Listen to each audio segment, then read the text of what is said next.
வணக்கம். நான் ரேவதி. பொன்னியின் செல்வன் பாகம் 1. தலைப்பு: ஆழ்வார்க்கடியான் நம்பி. ஏரிக்கரையில் இருந்து கீழிறங்கி தென் திசை சென்ற பாதையில் குதிரையைச் செலுத்திய போது வந்தியத்தேவனுடைய உள்ளம் ஏரி அலைகளின் மீது நடனமாடிய படுகை போல் ஆனந்த கூத்தாடியது. உள்ளத்தில் உள்ளே மறைந்து கிடந்த குதூகலம் பொங்கித் ததும்பியது. வாழ்க்கையில் வேறு யாரும் காணாத அதிசய அனுபவங்களை தான் அடையும் காலம் நெருங்கிவிட்டது என்று அவனுடைய உள்ளுணர்ச்சி சொல்லியது. சோழ நாட்டை அணுகும்போதே இவ்வளவு ஆனந்த கோலாகலமாயிருக்கிறதே. கொள்ளிடத்தை தாண்டிவிட்ட பின்னர் அச்சோழ நாட்டின் நீர்வளமும் நிலவளமும் எப்படி இருக்கும்? அந்த நாட்டில் வாழும் மக்களும் மங்கையரும் எப்படி இருப்பார்கள்? எத்தனை நதிகள், எத்தனை குளங்கள், எத்தனை தெளிநீர் ஓடைகள்! கவிகளிலும் காவியங்களிலும் பாடப்பெற்ற பொன்னி நதியின் காட்சி எப்படி இருக்கும்? அதன் கரையிலே பூத்து குலங்கும் புன்னை மரங்களும் கொன்றை மரங்களும் கடம்ப மரங்களும் எத்தகைய மனோகரமான காட்சியாயிருக்கும்! நீரோடைகளில் குவளைகளும் குமுதங்களும் கண்காட்டி அழைப்பதும் செந்தாமரைகள் முகமலர்ந்து வரவேற்பதும் எத்தகைய இனிய காட்சியாயிருக்கும்! காவிரியின் இரு கரைகளிலும் சிவபக்தி செல்வர்களான சோழ பரம்பரையினர் எடுப்பித்துள்ள அற்புத வேலைப்பாடமைந்த ஆலயங்கள் எவ்வளவு அழகாயிருக்கும்! ஆஹா! பழையாறை நகர், சோழ மன்னர்களின் தலைநகர், பூம்புகாரையும் உறையூரையும் சிறிய குக்கிராமங்களாகச் செய்துவிட்ட பழையாறை. அந்நகரில் உள்ள மாட மாளிகைகளும் கூட கோபுரங்களும் கடை வீதிகளும் படை வீடுகளும் சிவாலய கற்றளிகளும் திருமாலுக்குரிய விண்ணரகங்களும் எப்படி இருக்கும்? அந்த ஆலயங்களில் இசை வல்லவர்கள் இனிய குரலில் தேவாரப் பாடல்களையும் திருவாய்மொழி பாசுரங்களையும் பாடக் கேட்டோ பரவசமடைவார்கள் என்று வந்தியத்தேவன் கேள்வியுற்றிருந்தான். அவற்றையெல்லாம் கேட்கும் பேறு தனக்கு விரைவில் கிடைக்கப் போகிறது. வீரத்தில் வேலனையும் அழகில் மன்மதனையும் நிகர்த்த பராந்தக சுந்தர சோழ மகாராஜாவை நேருக்கு நேர் காணப்போகிறான். அவ்வளவுதானா? அவருடைய செல்வ புதல்வி ஒப்புயர்வில்லாத நாரிமணி குந்தவை பிராட்டியையும் காணப்போகிறான். ஆனால் வழியில் தடையேதும் நேராமல் இருக்க வேண்டும். எந்த தடை நேர்ந்தால்தான் என்ன? கையிலே வேல் இருக்கிறது, இடையிலே தொங்கிய உரையிலே வாள் இருக்கிறது, மார்பிலே கவசம் இருக்கிறது, நெஞ்சிலே உரம் இருக்கிறது.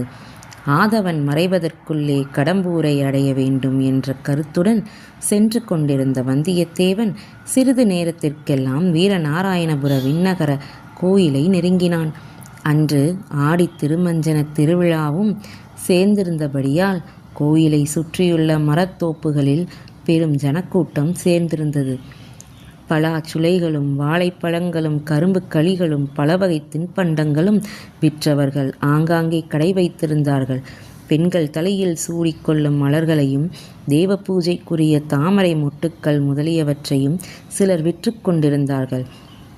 தேங்காய், இளநீர், அகில், சந்தனம், வெற்றிலை, வெல்லம், அவல், பொறி முதலியவற்றை சிலர் குப்பல் குப்பலாக போட்டு கொண்டிருந்தார்கள். ஆங்காங்கே வேடிக்கை வினோதங்கள் நடந்து கொண்டிருந்தன. ஜோசியர்கள், ரேகை சாஸ்திரத்தில் வல்லவர்கள், குறி சொல்கிறவர்கள், விஷக்க மந்திரிப்பவர்கள் இவர்களும் அங்கே குறைவில்லை. இவற்றையெல்லாம் பார்த்து கொண்டு சென்ற வந்தியத்தேவன் ஓரிடத்தில் ஒரு பெருங்கூட்டம் நின்று கொண்டிருப்பதையும் அந்த கூட்டத்திற்குள்ளே இருந்து யாரோ சிலர் உரத்த குரலில் வாக்குவாதம் செய்யும் சத்தம் வருவதையும் கவனித்தான். என்ன விவாதம் நடைபெறுகிறது என்பதை அறிந்து கொள்ள அவனுக்கு ஆவல் பீறிக்கொண்டு எழுந்தது. அந்த ஆவலை அடக்கிக் கொள்ள அவனால் முடியவில்லை. கூட்டத்துக்கு வெளியில் சாலை ஓரமாக குதிரையை நிறுத்திவிட்டு கீழே இறங்கினான். குதிரையை அங்கேயே நிற்கும்படி தட்டி கொடுத்து சமிக்ஷையால் சொல்லிவிட்டு கூட்டத்தை பிளந்து கொண்டு உள்ளே போனான். அங்கே விவாதத்தில் ஈடுபட்டிருந்தவர்கள் 3 பேர்தான் என்பதை பார்க்க அவனுக்கு வியப்பு ஏற்பட்டது. ஆனால் விவாதத்தில் ஈடுபட்டவர்கள் 3 பேர் என்றாலும் கூட்டத்தில் இருந்தவர்கள் பலர் அவ்வப்போது அவரவர்களுக்கு உகந்த வாதக்காரரின் கட்சியை ஆதரித்து கோஷங்களை கிளப்பினார்கள். அதனாலே தான் அவ்வளவு சத்தம் எழுந்தது என்பதை வந்தியத்தேவன் தெரிந்து கொண்டான். பிறகு என்ன விவாதம் நடைபெறுகிறது என்பதை கவனித்தான். வாதமிட்டு மூவரின் ஒருவர் உடம்பெல்லாம் ஊர்த்துவ புண்டரமாக சந்தனம் அணிந்து தலையில் முன்குடுமி வைத்திருந்த வைஷ்ணவ பக்த சிகாமணி கையில் அவர் ஒரு குறுந்தடியும் வைத்திருந்தார். கட்டையாயும் குட்டையாயும் வைரம் பாய்ந்த திருமேனியுடன் விளங்கினார். இன்னொருவர் தமது மேனியெல்லாம் பட்டை பட்டையாய் திருநீறு அணிந்திருந்த சிவபக்தர். மூன்றாவது மனிதர் காவி வஸ்திரம் தரித்து தலையையும் முண்டனம் செய்து கொண்டிருந்தார். அவர் வைஷ்ணவரும் அல்லர், சைவரும் அல்லர், இரண்டையும் கடந்தவரான அத்வைத வேதாந்தி என்று தெரிய வந்தது. சைவர் சொன்னார், ஓ ஆழ்வார்க்கடியான் நம்பியே, இதற்கு விடை சொல்லும். சிவபெருமானுடைய முடியை காண்பதற்கு பிரம்மாவும் அடியை காண்பதற்கு திருமாலும் முயன்றார்களா இல்லையா? முடியும் அடியும் காணாமல் இருவரும் வந்து சிவபெருமானுடைய பாதங்களில் சரணாகதி அடைந்தார்களா இல்லையா? அப்படி இருக்க சிவபெருமானை காட்டிலும் உங்கள் திருமால் எப்படி பெரிய தெய்வமாவார்? இதை கேட்ட ஆழ்வார்க்கடியான் நம்பி தன் கைத்தடியை ஆட்டிக்கொண்டு, சரிதான் காணும் வீரசைவ பாத தூளி பட்டரே, நிறுத்தும் உம் பேச்சை.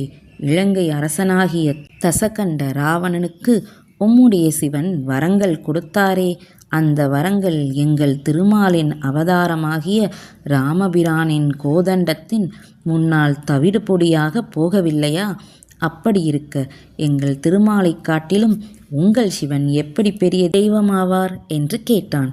இந்த சமயத்தில் காவி வஸ்திரம் அணிந்த அத்வைத சந்நியாசி தலையிட்டு கூறியதாவது, நீங்கள் இருவரும் எதற்காக வீணில் வாதம் இடுகிறீர்கள்? சிவன் பெரிய தெய்வமா, விஷ்ணு பெரிய தெய்வமா என்று எத்தனை நேரம் நீங்கள் வாதித்தாலும் விவகாரம் தீராது. இந்த கேள்விக்கு பதில் வேதாந்தம் சொல்கிறது. நீங்கள் கீழான பக்தி மார்க்கத்தில் இருக்கிறவர்கள் வரையில் தான் சிவன் விஷ்ணு என்று சண்டையிடுவீர்கள். பக்திக்கு மேலே ஞான மார்க்கம் இருக்கிறது. ஞானத்துக்கு மேலே ஞானம் என்று ஒன்று இருக்கிறது. அந்த நிலை அடைந்துவிட்டால் சிவனும் இல்லை, விஷ்ணுவும் இல்லை. சர்வம் பிரம்மமயம் ஜகத். ஸ்ரீ சங்கர பகவத் பாதாச்சாரியார் பிரம்மசூத்திர பாஷ்யத்தில் என்ன சொல்லியிருக்கிறார் என்றால், இச்சமய ஆழ்வார்க்கடியான் நம்பி குறுக்கிட்டு, சரிதான் காணும், நிறுத்தும். உம்முடைய சங்கராச்சாரியார் அவ்வளவு உபனிஷதங்களும் பகவத்கீதைகளும் பிரம்மசூத்திரத்துக்கும் பாஷ்யம் எழுதிவிட்டு கடைசியில் என்ன சொன்னார் தெரியுமா? பஜகோவிந்தம் பஜகோவிந்தம் பஜகோவிந்தம் முடோமதே என்று 3 முறைகள் சொன்னார். உம்மை போன்று மௌடிகர்களை பார்த்துத்தான் மூடமதே என்று சங்கராச்சாரியார் சொன்னார்கள் என கூறியதும் அந்த கூட்டத்தில் ஆஹா காரமும் பரிகாச சிரிப்பும் கரகோஷமும் கலந்து எழுந்தன. ஆனால் சந்நியாசி சும்மா இருக்கவில்லை. அடே முன் குடுமி நம்பி மூடமதி என்று நீ சொன்னது சரிதான். ஏனென்றால் உன் கையில் வெறுந்தடியை வைத்து கொண்டிருக்கும் நீ வெறுந்தடியன் ஆகிறாய். உன்னை போன்ற வெறுந்தடியனோடு பேச வந்தது என்னுடைய மூடமதியினால்தானே என்றார். ஓய் சுவாமிகளே, என் கையில் வைத்திருப்பது வெறும் தடியல்ல, வேண்டிய சமயத்தில் உம்முடைய மொட்டை மண்டையை உடைக்கும் சக்தி உடையதும் காணும் என்று கூறிக்கொண்டே ஆழ்வார்க்கடியான் கையில் இருந்த குறுந்தடியை ஓங்கினான். அதை பார்த்த அவன் கட்சியார் ஓஹோ என்று ஆர்ப்பரித்தனர். அப்போது அத்வைத சுவாமிகள், அப்பனே நிறுத்திக்கொள், தடி உன்னுடைய கையிலே இருக்கட்டும். அப்படியே நீ உன் கைத்தடியால் என்னை அடித்தாலும் அதற்கு நான் கோபம் கொள்ள மாட்டேன். உன்னுடன் சண்டைக்கு வரவும் மாட்டேன். அடிப்பதும் பிரம்மம், அடிப்படுவதும் பிரம்மம். என்னை நீ அடித்தால் உன்னையே அடித்து கொள்கிறவனாவாய் என்றார். ஆழ்வார்க்கடியான் நம்பி, இதோ எல்லோரும் பாருங்கள், பிரம்மத்தை பரபிரம்மம் சாத்த போகிறது. என்னை நானே தடி கொண்டு தாக்கப் போகிறேன் என்ற தடியை சுழற்றி கொண்டு சுவாமிகளை நெருங்கினான்.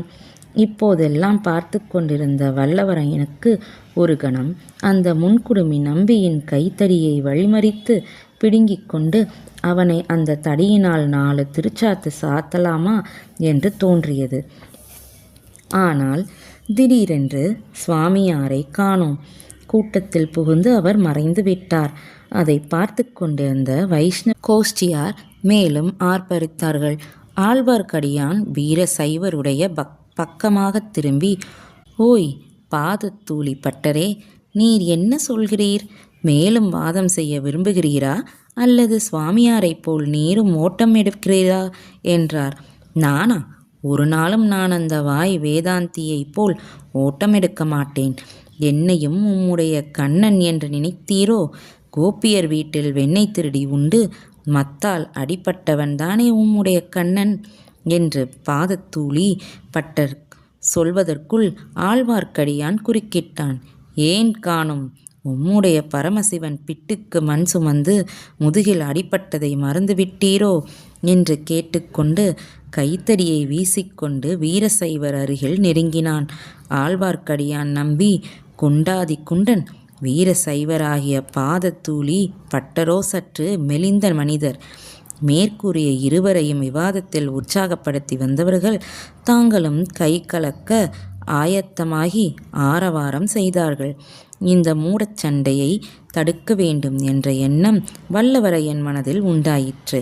அவன் நின்ற இடத்திலிருந்து சற்று முன்னால் வந்து, எதற்காக ஐயா நீங்கள் சண்டை போடுகிறீர்கள்? வேறு வேலை ஒன்றும் உங்களுக்கு இல்லையா? சண்டைக்கு திணிவு எடுத்தால் ஈழ நாட்டுக்கு போவதுதானே? அங்கே பெரும் போர் நடந்து கொண்டிருக்கிறதே என்றார். நம்பி சற்றென்று அவனை திரும்பி பார்த்து, இவன் யாரடா நியாயம் சொல்ல வந்தவன் என்றார். கூட்டத்தில் இருந்தவர்களில் சிலருக்கு வந்தியத்தேவனுடைய வீரத் தோற்றமும் அவனுடைய அழகிய முக விலாசமும் பிடித்திருந்தன. தம்பி, நீ சொல்லு, இந்த சண்டைக்காரர்களுக்கு நியாயத்தை எடுத்துச் சொல்லு, உனக்கு பக்கபலமாக நாங்கள் இருக்கிறோம் என்று அவர்கள் சொன்னார்கள். எனக்கு தெரிந்த நியாயத்தை சொல்கிறேன். சிவபெருமானும் நாராயணமூர்த்தியும் தங்களுள் சண்டை போட்டுக்கொள்வதாக தெரியவில்லை. அவர்கள் சிநேகமாகவும் சுமூகமாகவும் இருந்து வருகிறார்கள். அப்படி இருக்க இந்த நம்பியும் பட்டரும் எதற்காக சண்டை போட்டுக்கொள்ள வேண்டும் என்று வல்லவரையன் கூறியதை கேட்டு அக்கூட்டத்தில் பலரும் நகைத்தார்கள். அப்போது வீர சைவ பட்டர், இந்த பிள்ளை அறிவாளியாகவே தோன்றுகிறான். ஆனால் வேடிக்கை பேச்சினால் மட்டும் விவாதம் தீர்ந்துவிடுமா? சிவன் பெரிய தெய்வமா, திருமால் பெரிய தெய்வமா என்ற கேள்விக்கு இவன் விடை சொல்லட்டும் என்றார். சிவனும் பெரிய தெய்வம்தான், திருமாலும் பெரிய தெய்வம்தான். யாரையும் வேண்டுமானாலும் தொழுது கொள்ளுங்கள், சண்டை எதற்கு என்றான் வல்லவரையன். அதை எப்படி சொல்லலாம்? சிவனும் விஷ்ணுவும் சமமான தெய்வங்கள் என்று சொல்வதற்கு ஆதாரம் என்ன என்று ஆழ்வார்க்கடியான் அதட்டி கேட்டான். ஆதாரமா? இதோ சொல்கிறேன். நேற்று மாலை வைகுண்டத்துக்கு போயிருந்தேன். அதே சமயத்தில் பரமசிவனும் அங்கே வந்திருந்தார். இருவரும் சம ஆசனத்தில் அமர்ந்திருந்தார்கள். அவர்களுடைய உயரம் ஒன்றாகவே இருந்தது. ஆயினும் ஐயத்துக்கு இடமின்றி என் கையினால் முழம் போட்டு இருவர் உயரத்தையும் அளந்து பார்த்தேன். அட பிள்ளாய், பரிகாசமா செய்கிறாய் என்று ஆழ்வார்க்கடியான் கர்ஜனை செய்தான். கூட்டத்தினர், சொல்லு தம்பி சொல்லு என்று ஆர்ப்பரித்தார்கள். அளந்து பார்த்ததில் இருவரும் சமமான உயரமே இருந்தார்கள். அதோடு விடாமல் சிவனையும் திருமாலையும் நேரிலே கேட்டுவிட்டேன். அவர்கள் என்ன சொன்னார்கள் தெரியுமா? அறியும் சிவனும் ஒன்று, அறியாதவர் வாயிலே மண்ணு என்று சொன்னார்கள். அவ்விதம் சொல்லி தங்களை பற்றி சண்டை போடுகிறவர்களின் வாயிலே போடுவதற்கு இந்த பிடிமண்ணையும் கொடுத்தார்கள் என்று கூறி வல்லவரையன் மூடியிருந்த தனது வலக்கையை திறந்து காட்டினான். அதற்குள்ளே ஒரு பிடி மண் இருந்தது. அதை வீசி உதறினான். கூட்டத்தில் இருந்தவர்களில் பலர் அப்போது பெரும் உற்சாகம் கொண்டு தலைக்கு தலை தரையிலிருந்து ஒரு பிடி மண் எடுத்து நம்பியின் தலையிலும் பட்டர் தலையிலும் வீசி எறிய ஆரம்பித்தார்கள். இந்த துராரகச் செயலை சிலர் தடுக்க முயன்றார்கள். அடே, தூதர்களா நாஸ்திகர்களா என்று சொல்லிக்கொண்டு ஆழ்வார்க்கடியான் தன் கைத்தடியை சுழற்றி கொண்டு கூட்டத்திற்குள் பிரவேசித்தான். ஒரு பெரிய கலவரமும் அடிதடி சண்டையும் அப்போது அங்கே நிகழும் போலிருந்தது. ஒருவேளையாக அந்த சமயத்தில் சற்று தூரத்தில் ஒரு பெரிய சலசலப்பு ஏற்பட்டது. சூராதிசூரர் வீர பிரதாபர் மாரப்பாண்டியன் படையை வீறு கொண்டு தாக்கி வேரோடு அறுத்த வெற்றிவேல் உடையார் 24 போர்களில் சண்டையிட்டு 64 விழுப்புண்களை பெற்ற திருமேனியர், சோழ நாட்டு தனாதிகாரி தானிய பண்டார நாயக்கர், திரை விதிக்கும் தேவர், பெரிய பழுவேட்டரையர் விஜயம் செய்கிறார். பராக் பராக், வழிவிடுங்கள் என்று இடி முழக்க குரலில் கட்டியம் கூறுதல் கேட்டது. இவ்வாறு கட்டியம் கூறியவர்கள் முதலில் வந்தார்கள். பிறகு முரசு அடிப்பவர்கள் வந்தார்கள். பின்னால் கையில் வேல் பிடித்த வீரர்கள் சிலர் கம்பீரமாக நடந்து வந்தார்கள். இவர்களும் பின்னால் வந்த அலங்கரித்த யானையின் மீது ஆஜானுபாகுவான கரிய திருமேனியர் ஒருவர் வீற்றிருந்தார். மத்த கஜத்தில் மேல் அந்த வீரர் வீற்றிருந்த காட்சி ஒரு மாமலை சிகரத்தின் மீது கரிய கொண்டல் ஒன்று தங்கியது போல் இருந்தது. கூட்டத்தில் இருந்தவர்கள் அத்தனை பேரும் சாலையின் இருபுறத்திலும் வந்து நின்றது போல் வல்லவரையரனும் வந்து நின்று பார்த்தான். யானை மீது இருந்தவர்கள்தான் பழுவேட்டரையர் என்பதை ஊகித்து கொண்டான். யானைக்கு பின்னால் பட்டுத் திரையினால் மூடப்பட்ட சிவிகை ஒன்று வந்தது. அதற்குள் இருப்பது யாரோ என்று வல்லவரையன் சிந்திப்பதற்குள்ளே செக்கச் சிவந்த நிறத்துடன் வளையல் அணிந்த ஒரு கரம் சிவகைக்குள்ளே இருந்தது வெளிப்பட்டு பல்லக்கின் பட்டுத்திரையை சிறிது விலக்கியது. மேகத்தினால் மூடப்பட்டிருந்த பூர்ணச்சந்திர மேகத்திரை விலகியதும் பளீரென்று ஒளி வீசுவது போல் சிவிகைக்குள்ளே காந்திமயமான ஒரு பெண்ணின் முகம் தெரிந்தது. பெண் குலத்தின் அழகை கண்டு களிக்கும் கண்கள் வல்லவரையனுக்கு உண்டு என்றாலும் அந்த பெண்ணின் முகம் பிரகாசமான பூர்ணச்சந்திரனையொத்த பொன்முகமாயிருந்தாலும் எக்காரணத்தினாலோ வல்லவரையனுக்கு அம்முகத்தை பார்த்ததும் உள்ளத்தில் மகிழ்ச்சி தோன்றவில்லை. அதே நேரத்தில் அந்த பெண்ணின் கண்கள் வல்லவரையனுக்கு அருகில் உற்று நோக்கின. மறுகணம் ஒரு பீதிகரமான கிரீச் என்ற கூச்சல் கேட்டது. உடனே சிவிகையின் பட்டுத்திரை முன்போல் மூடிக்கொண்டது. வல்லவரையன் தன் அக்கம் பக்கத்தை நோக்கினான். தனக்கு அருகில் எதையோ யாரையோ பார்த்துவிட்டுத்தான் அந்த மாது கிரீச் சிட்டு விட்டு சிவிகை திரையை மூடிக்கொண்டாள் என்று உள்ளுணர்ச்சி சொல்லிற்று. எனவே சுற்றுமுற்றும் பார்த்தான். ஆழ்வார்க்கடியான் தனக்கு சற்று பின்னால் ஒரு புளிய மரத்தில் சாய்ந்து கொண்டு நிற்பதைக் கண்டான். நன்றி, வணக்கம்.